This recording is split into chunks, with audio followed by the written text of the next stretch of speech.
The story begins with the protagonist of the story, the Baskerville family's hound, Victor Van Baskerville's head on a guillotine. He was a loyal hound for the family, but he had been sentenced to the guillotine for false charges of associating with the Demon Clan.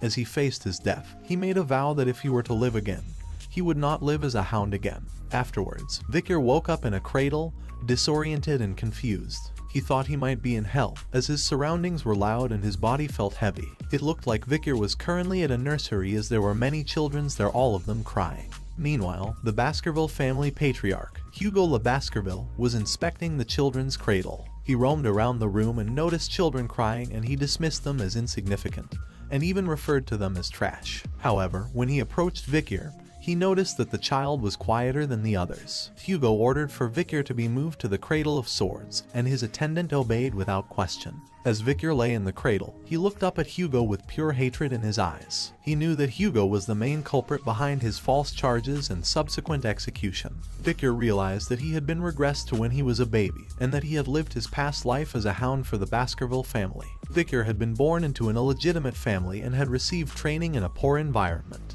He had been raised to be a loyal hound, willing to do any dirty work that was required of him in order to make the Baskerville family the best of the 7 families. Victor had stayed loyal to the family and to Hugo because he had wanted to be acknowledged. But his loyalty had ultimately been repaid with a death sentence. The reason behind his execution was simple.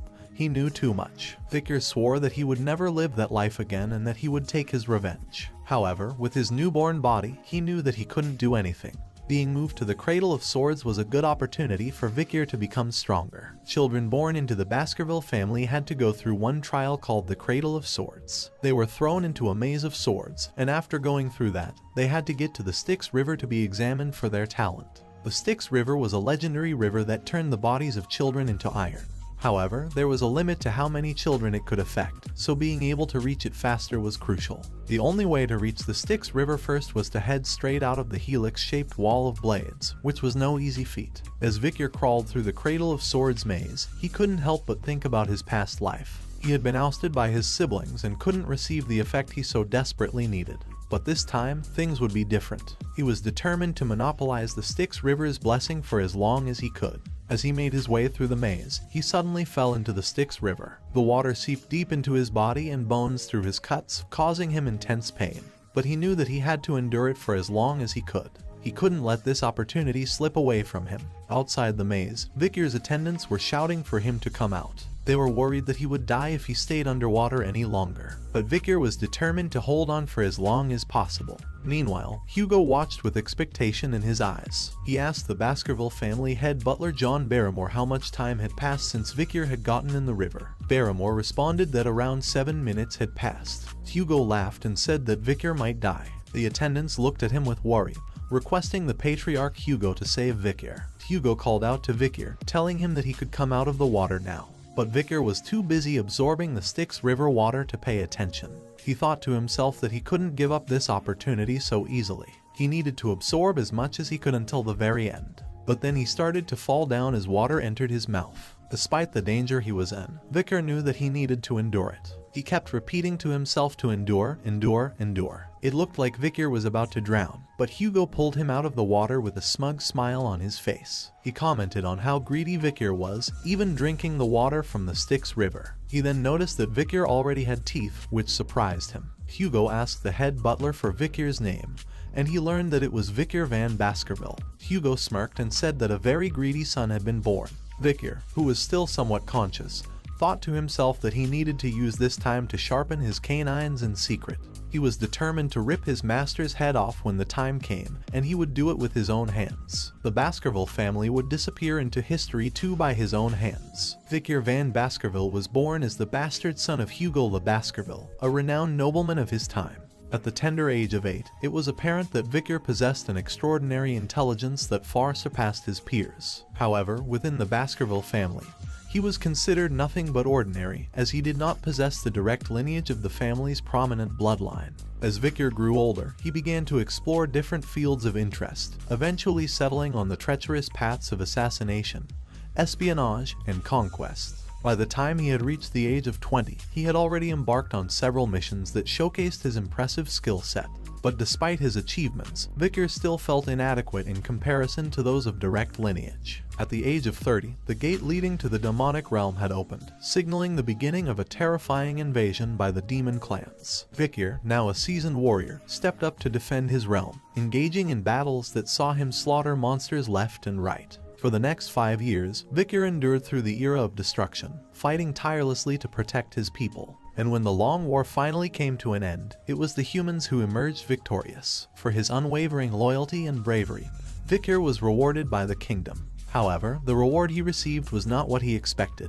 Instead of being praised and celebrated for his efforts, he was met with defamatory accusations and false allegations. These unfounded claims led to Vicar's eventual execution by the guillotine's blade. Vicar sat up on his bed, realizing that he was in a nursery. He looked around and came to the realization that he had successfully absorbed the Styx River. This was a major achievement, and he knew that he now had a better starting point in life than before. Suddenly, he heard the door open and a maid entered the room. The maid seemed surprised and murmured to herself, saying why Madame had asked to place this sort of thing on the bed of the young master Vicar. Vicar was surprised to hear the maid refer to Madame, as he never expected anyone in the Baskerville family to give him, a bastard, a present. The maid left after placing a box in Vicar's bed. As Vicar saw the box opening, he was shocked to see 2 bloody mambas coming out of it. He wondered if Madame had sent them to assassinate him. Vicar knew that there were only a few people in the Baskerville family who would be referred to as Madame, and whoever it was, she was probably trying to reduce competition. As the mambas hissed at Vicar, he realized that they could kill all of the babies in the nursery. However, Vicar caught both the mambas with his bare hands. Filled with hatred, he thought that he would bring the entire Baskerville family down with his own 2 hands. The next day, the people of Baskerville were shocked to find the child sleeping peacefully next to the dead vipers. All the nannies who had been on shift that night were executed after torture. But the reason for the viper's appearance remained unknown. Only the young hound Vicar knew the truth. 8 years later, Vicar was back in class, listening to his teacher discuss the levels of swordsmanship. The teacher explained that if one cannot yet imbue their sword with mana, they are considered a sword beginner. The next level is the sword expert, where one can infuse the blade with a little bit of mana. When the blade emits mana in liquid-like aura form, it is called sword graduator. Lastly, the level at which the aura is solid and the form can freely be changed is called sword master, which is the highest level of swordsmanship. Upon hearing that Sir Hugo, the strongest of the Baskervilles, was a sword master, all the students present exclaimed in surprise and astonishment. However, Vicar was lost in thought and felt the need to regain the power he had prior to his regression before the coming-of-age ceremony. The teacher noticed Vicar's distracted state and thought highly of him, knowing that he had earned a strong physique by diving in the Styx River for 7 minutes. The teacher believed that Vicar was much more talented than the other students and that the patriarch would be very happy to know about his progress. As Vicar was lost in thought about how many years he needed to kill Hugo, he didn't notice the triplets giving him an evil look. After class was over, they pushed him and started mocking him, calling him a garbage van, and talked about the rumors about him diving in the Styx River and strangling 2 vipers to death when he was just a baby. Vicar recognized the triplets as the ones who had stabbed him in the past when he was running away after the defamation. They were known as Hugo le Baskerville's Trident, and their names were Highborough le Baskerville, Middleborough le Baskerville, and Lowborough le Baskerville, all 9 years old. The triplets continued to taunt Vicar, telling him to stop lying and that they didn't like him. Vicar thought to himself that they were going to be a real pain in the ass in just 10 years and that it might be a good idea to put them in their place now. As Vicar stood before the triplets, one of them brandished a knife and taunted him with a rumor he had heard, that if you stayed in the Styx River for long enough, your body would become like steel, and you would be impervious to injury from blades. The other 2 triplets eagerly echoed their agreement, while the third gave the order for one of the others to hold Vicar still. The triplet caught Vicar from behind and covered his mouth with one hand and said, "I'll eat my hand if he can endure this for 3 minutes." Vicar was not afraid, and even played along with this cruel game for a moment. The triplets attempted to harm him with the knife. 1 minute passed, 3 minutes passed, 10 minutes passed, but Vicar remained unscathed, and the triplets began to realize that the legend they had heard was true. They grew bored with their game and began to release Vicar. As the triplet holding Vicar released him, he noticed blood on his hand and realized that his finger was missing. Vicar then spat out the triplet's finger from his mouth. The triplet was shocked and asked Vicar what he was doing. With an evil smile on his face, Vicar reminded the triplet of his promise to eat his own hand. Meanwhile, the other 2 triplets were trying to calm down the situation and suggested that they go to a priest to put the finger back. But Victor was not interested in that and instead asked to let them go. The triplet then attacked Victor with a knife, calling him a bastard and reminding him that they were a year older than him. Victor did not dodge the attack and allowed the knife to stick into him, but to the triplet's surprise, it could not pierce his skin. Victor twisted the triplet's hand and reminded them that they had forgotten that they were dealing with a Baskerville, where power and talent overcome age. With an evil look on his face, Victor suggested that they continue playing until the end. Victor twisted the triplet's hands mercilessly, causing him to cry out in pain. He declared in a low, menacing voice that they were in Baskerville, where age doesn't matter as long as you have strength and talent. The triplets, terrified, looked at each other in shock. Victor suddenly punched the triplets, knocking him to the ground, while the other two watched in disbelief. The third triplet attacked Victor in a fit of anger, but he quickly kicked him in the face, sending him crashing down. The room fell silent as the triplets lay there, battered and broken. Victor stood over them, looking cold and unfeeling. He then told the triplets that they would get better with treatment, but he also made it clear that he wouldn't let them leave the room and they would have to live with the discomfort of their own bodies. However, he would be generous and allow one of them to leave. The triplets were surprised and relieved to hear this, and asked which one could leave. Victor picked up a knife and threw it in front of the triplets, telling them that they would have to decide for themselves who would leave the room. He then started to leave, but not before turning back and issuing a taunting remark saying that he can't wait long, so decide quickly. At least one of you should live right. The triplets looked at the knife and then at each other, realizing that survival was their only option.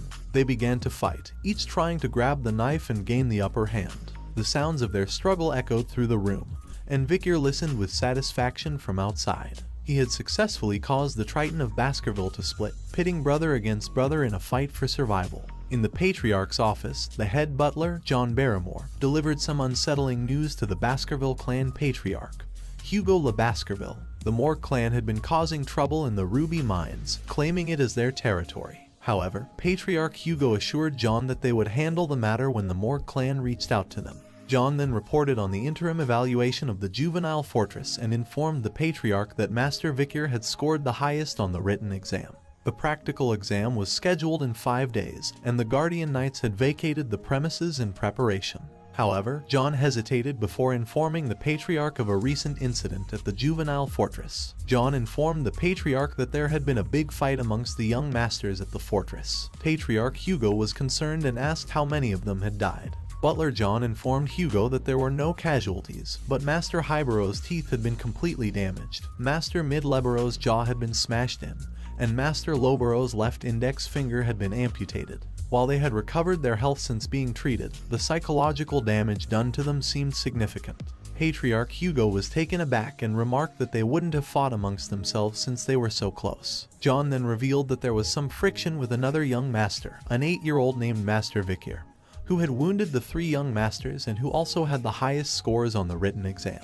After Patriarch Hugo expressed his concern about the incident at the juvenile fortress, he summoned Victor to his office. Victor arrived with a smile on his face and Patriarch Hugo commented on how much he had grown since they last met. Patriarch Hugo then brought up the issue of Victor disabling the 9-year-old triplets in his senior class. Victor responded that the brothers had received proper medical treatment since then. However, Patriarch Hugo pointed out that he was not talking about physical disabilities, but the disability of the heart. He explained how the incident had torn the brothers' relationship apart, and asked Victor if he thought what he did was wrong. To this Victor responded with a question of his own asking what did he do wrong. Patriarch Hugo pointed out that he had turned his brothers into a total mess. Victor, with a confident look in his crimson eyes, replied that he was stronger, and how could the stronger person be wrong? Patriarch Hugo then revealed Victor's brothers had forgiven him, yet he still didn't feel an ounce of guilt. Victor seemed surprised by this news and asked they forgave me. Victor suddenly recalled a memory before his regression. The youngest daughter of a family that was ruined by the Baskerville clan came to pay Hugo a visit. She had become a nun after many years, and she forgave Hugo despite his clan being responsible for the ruin of her family. Victor repeated the same line that Hugo had said to the nun, that forgiveness is an excuse made by the weak who cannot seek revenge due to their lack of strength. As Victor talked about the importance of strength, Hugo showed his approval by nodding and his eyes glowing with agreement. He then turned to the head butler, Barrymore, and instructed him to allow Victor to take any snack he wanted from the food storage, enough for him to carry on his own. Victor expressed his gratitude by requesting chocolates. As Victor was leaving with head butler, Hugo addressed him as his son, urging him to perform well on the upcoming evaluation and not to lose to the direct descendants. Victor acknowledged the advice, but his face was filled with hatred. Victor and head butler made their way to the storage room. The head butler began to inform him about the chocolate. He explained that it was the highest quality chocolate that the Moore clan had obtained with much difficulty, and that it was enjoyed by their gourmands. However, Victor quickly interrupted him and stated that he didn't want anything that was processed. The head butler was taken aback by this and asked for clarification. Victor then requested cacao beans, ones that had a rich aroma. The head butler was confused but complied and had the beans brought to Victor. As Victor put one of the beans in his mouth, the chef informed him that they were the bloody beans known for their rich aroma and that with just one bean, he could produce 100 liters of chocolate. The head butler watched as Victor ate the bitter bean and thought to himself that Victor must really love chocolate to eat something so bitter on its own.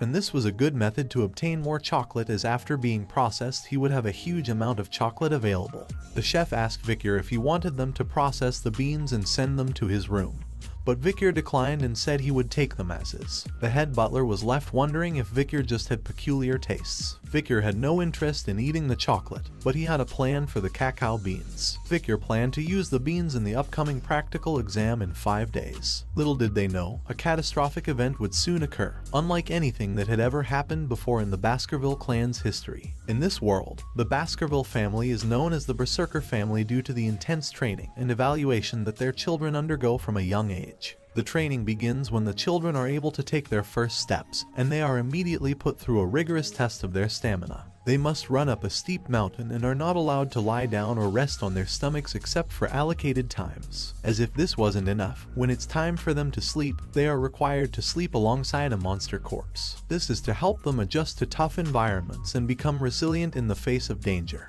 These extreme practices are what make the Baskerville family feared and respected throughout the land.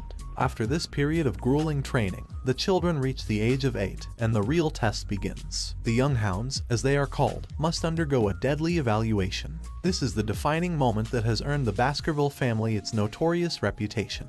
Now, on the outskirts of the territory, there is a mountain known as the La Rougette La Noire Mountain. It is filled with monsters, and it is here that the young hounds gather to undergo their evaluation. The instructor of the Baskerville family, Shadow Dog Pavlov van Baskerville, stood before the young masters and explained the rules of the test. They needed to survive for a month in the area and hunt large and strong monsters. He went on to explain that the points for being successful in surviving were 10 points, and if the young masters survived without becoming disabled, it was 30 points. If they failed other young masters and survived, it was 50 points. If they defeated a monster and survived, it was 70 points. And if they fulfilled all the above conditions, they would receive 90 points. Pavlov also told the young masters that if they stole the badge that was given to them from someone else, additional points would be given. However, if they died, they would receive 0 points. He emphasized that there were no 100 points and reminded them of Sir Hugo's lesson that a swordsman dies the moment they become arrogant.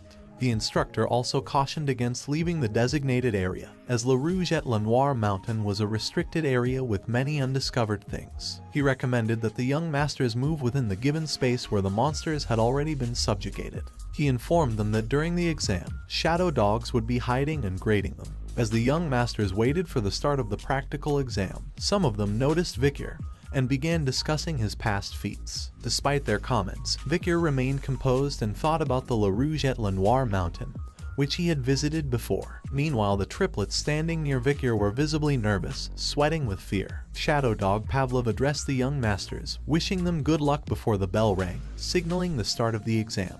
As soon as the bell rang, all the young masters started running towards different parts of the mountain to occupy advantageous areas. One of the young masters had a plan and thought about going to a place he had seen in the last year's exam, hoping to gain an edge. The young master behind him thought he could not survive alone and decided to follow him, with the intention of taking it from him. Meanwhile, the triplets were arguing amongst themselves, each wanting to do things their own way and come out on top. Shadow Dog Pavlov observed as the exam began, knowing that it was important to keep casualties to a minimum. Although killing was not prohibited, it was discouraged, and any contestant who did kill would have points deducted. Pavlov and the other shadow dogs were determined to do their best to prevent any unnecessary deaths. One of the shadow dogs that was assigned to follow Vikir was surprised to see him heading towards a restricted area. He wondered where Vikir was going and if he was the rumored genius who had distinguished himself since childhood.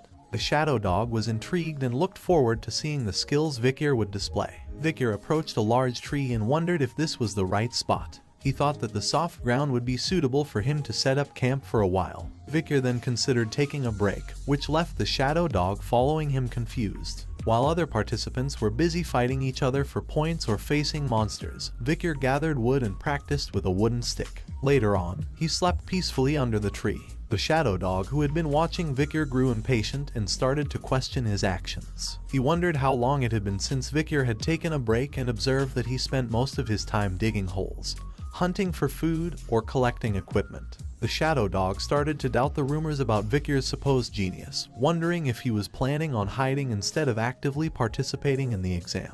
At last, the shadow dog decided to leave and find something interesting elsewhere. As soon as the shadow dog left, Vikir's face lit up with a smile. He was happy that he could finally relax and thought to himself that camping outside reminded him of the old days. Vikir recalled a conversation with his group mate about using cacao beans to make fish smell less fishy. He threw some bloody beans into the fire and remarked that the interfering shadow dog was finally gone and he had finished all his preparations. He wondered if he should start his hunt now. A few days later, Vikir entered the restricted area and recognized it from his scouting days. As he was roaming around, he noticed a burning smell and burnt tree roots. He knew that the habitat of the monster he was looking for was around there. Suddenly, he spotted burning stool and realized that he had found it. There was only one monster around there that produced that kind of dropping, a hellhound. The hellhound stood in front of Vikir with flame erupting from its mouth. The hellhound was a dog from hell that brought horrific disasters to those who encountered it. It had a risk rating of B+ and was 3 meters in size. Its sulfuric flames that came out of its mouth and eyes were extremely gaseous and could trigger sparks. If it bit someone, they could not survive. The living things used as firewood would burn and not go out until they completely disappeared. Vikir knew that he was in trouble when he saw the towering figure of the lookout monster that swallowed the hellfires of the oil world, the hellhound. The beast was known to be one of the most dangerous monsters in the land, and Vikir had barely survived his encounter with one when he was just 18 years old in his past life. Now, as an 8-year-old, Vikir knew that it would be impossible for him to defeat the hellhound alone. But he remembered a way to take on the beast that even a child could manage. As the hellhound lunged towards him, Vikir quickly dodged to the side, remembering the first weakness of hellhounds. They could only move in straight lines. They found it difficult to suddenly change directions. Vikir quickly dropped some water on the ground, and as the hellhound charged towards him, he shouted out the second weakness of lookout monsters. They were unable to cross water. Because of the water Vikir dropped, the hellhound took a longer route to reach Vikir, giving him more time to dodge. Vikir knew that even a shallow depth of water could slow them down significantly, exposing the weakness common to all canine monsters, opening their mouth while running. Vikir found himself in another life-threatening situation as the bloodthirsty hellhound attacked him. But Vikir was prepared, and he threw a bloody bean into the monster's mouth. After landing, the hellhound suddenly started to whimper in pain and become unable to move. Vikir explained that chocolate was poison to canines, and with the bloody bean's power to make 100 liters of chocolate with just one bean, it was obvious what it would do to a canine monster like the hellhound. He drew his sword and aimed for the hellhound's weak spot where the ribs were not present, the kidney. With a swift and decisive strike, Vikir pierced the hellhound's kidney, killing it easily. As he absorbed the energy called XP or karma from the defeated monster, Vikir felt his body getting stronger. He swung his sword and felt it becoming lighter, knowing that he was catching up to where he was before his regression before he even reached the age of 15.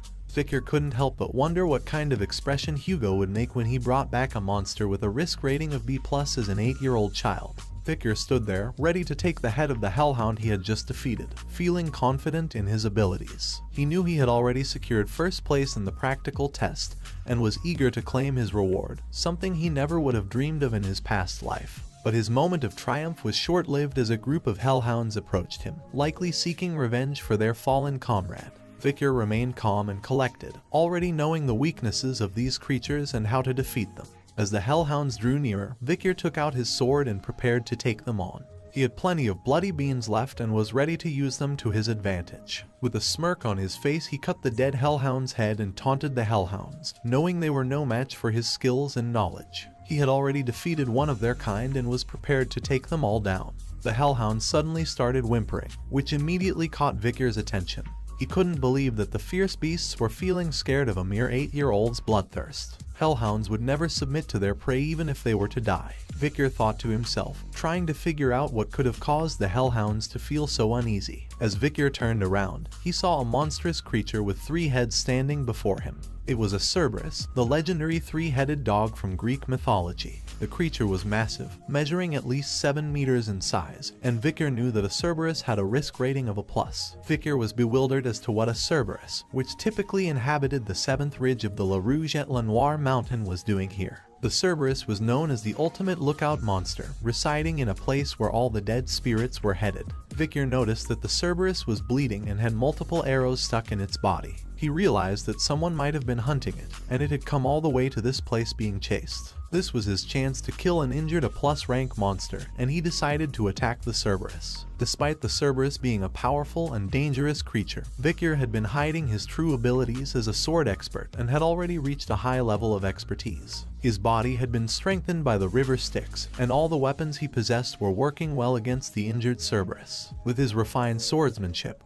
which he had developed through wars with the demon clans, he successfully landed some hits on the Cerberus. Vicker thought that he could do it, as an injured Cerberus was doable. Vicker's attack on the Cerberus seemed to be working, and he thought he had a chance of defeating the injured plus-rank monster. However, in a moment of carelessness, Vicker let his guard down, allowing the Cerberus to strike back with its claws. The first attack broke Vicker's sword, and the second sent him flying through the air. The force of the Cerberus's attack sent Vicker hurtling towards a tree trunk. With a sickening thud, he smashed into the tree trunk, and blood poured from his mouth. The impact had clearly caused a serious injury, and Vicker lay still, his body broken and unmoving. Vicker's eyes opened slowly and a surge of panic rushed through him as he remembered the direct attack of the Cerberus and felt a sharp pain in his left arm. He wondered if the beast had ripped his arm off in the attack, but when he looked down, he saw that it was still attached to his body, with some injuries. Vicker was relieved that the Cerberus was wounded and had not managed to sever his arm completely. He thought about the river Styx and how its magical properties might have played a role in protecting him from the beast's full force. He felt grateful for its protection but knew he couldn't rely on it completely. His relief was short-lived, however, as he quickly realized that the damage was still significant. He knew he wouldn't be able to take another hit from the Cerberus, and so he dodged as the beast attacked him once again. As an experienced hunter, he knew that he had to find the best way out of situations like this. The best possible decision right now was to run, with his tail tucked between his legs. As he ran, Vicker's mind raced with thoughts of survival. He knew that he had to find a way out of this situation, and fast. His eyes darted around, looking for an escape route. That's when he saw it, an iron fence just a few yards away. Vicker's heart leaped with hope. He knew that if he could get past that fence, he would be out of the restricted area and closer to safety. He pushed himself harder, running with all his might. With a burst of adrenaline, Vicker pushed himself through the gate, his heart pounding with relief. He had made it out of the restricted area, but he knew that he was not out of danger yet. He had to reach that place, the safe haven he had prepared for himself before embarking on this dangerous mission. As he ran, he searched for something in the woods nearby, his heart racing with the fear of being caught by the hellhound. Finally, he spotted what he was looking for, a pit he had prepared beforehand. He jumped forward, narrowly avoiding Cerberus's jaws, and the hellhound fell into the pit full of wooden spears. Vicker couldn't help but smile to himself, knowing that he had prepared well for this battle. He had smeared the wooden spears with the bloody bean essence that acted as poison for the cannon monsters. Cerberus growled and foam started oozing from its mouth, but Vicker remained focused and prepared for the next phase of the battle. He knew that Cerberus was a high-ranking demon and that this fight would be one of the toughest of his life. Vicker prepared a wooden spear and he threw it at Cerberus, hitting the hellhound's side. But the Cerberus was still alive and walking towards him, ready to attack. Vicker counted the hellhound's steps as it approached him, one by one. As soon as Cerberus took the 7th step, it stopped abruptly, falling to the ground right in front of Vicker. Vicker let out a sigh of relief, realizing that the rumors were true. The wooden spear he had just thrown was not like the others. It was a spear laced with the venomous fang of the deadly bloody mamba snake that prevented its victim from walking more than 7 steps once they were bitten. Vikir had hidden it away when he was younger, knowing that it could come in handy one day. The energy emanating from Cerberus' body entered Vikir as he stood over the 3 lifeless heads of the beast. He marveled at the power he now possessed, but his mind quickly turned to the concern of how he was going to transport the massive body back. He knew that the cause of the Cerberus' death would be obvious to anyone who saw it, and he began to consider who might be his witness. Perhaps the guardian knight who had seen him carving the wooden spears could be of help. But then, Vikir's thoughts turned to something else entirely. The Cerberus was a gatekeeper, which meant that it was guarding something. A dungeon, most likely, that could be nearby. Vikir's heart quickened at the thought of the treasure that might be hidden within. He knew that dungeons were often the lairs of powerful monsters. Vikir was determined to explore the dungeon, but before going there he took a handful of Cerberus feces and applied it to his body. Vikir knew that by doing this, he could avoid any small monsters that might be lurking in his path. Vikir's keen senses were on full display as he tracked the steps of the Cerberus through the forest. He noted the dried soil, the rotten leaves, and the moist roots, following the trail with a single-minded focus. As he backtracked the path, his eyes widened in recognition. This was the dungeon that the Cerberus had been guarding, and Vikir realized that he had been here before. He knew that this dungeon would be discovered in another 10 years, but he was certain that it would be completely empty by then. Right now, however, he could feel the mana beneath the rotten surface. Vikir cautiously approached the dungeon. He looked around, but he didn't see any light, and he realized that the dungeon must be deeper than he initially thought. But Vikir was undaunted. His crimson eyes glowed with excitement as he stepped inside the dungeon. He couldn't help but wonder what kind of treasures were waiting for him inside. Thanks for watching the video. The next part will be added here once it's uploaded. If you enjoyed this video and want to see more like it, please consider giving it a thumbs up and subscribing to my channel. Also, don't forget to turn on the notification bell so you're always the first to know when I post something new.